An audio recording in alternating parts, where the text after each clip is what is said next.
Hello guys and welcome here. So in this video we are going to talk about the EXP function inside of Microsoft Excel. So this function is used to return the e that is raised to the power of a certain number. So e is simply equal to 2.7182, etc. So it's like pi, it has a lot of numbers after the 0, but in this case it's going to be e. So it's pretty simple. It only has one argument inside of this function, and it's simply the number to which we want to expand the e. So here, for example, we have 1, so it's going to be e at power 1. Here it's going to be e at power 2, e at power 4, etc. So let's write down this function to see what it looks like.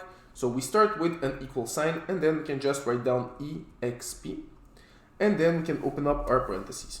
And just like that, we have our number that is right here. So if we select 1, what's going to happen is that it's going to be e.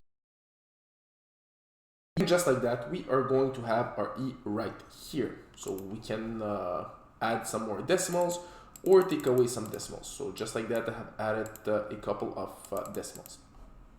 Now, if I want to do the same thing for the number 2, I can just copy this function and paste it here. So it's going to be 7.38. If I do the same thing here, it's going to be e at power 4. If I do the same thing here at 7, it's going to be e at power 7. So this function is really used to take e and put it at a certain power and have the answer after that associated with it.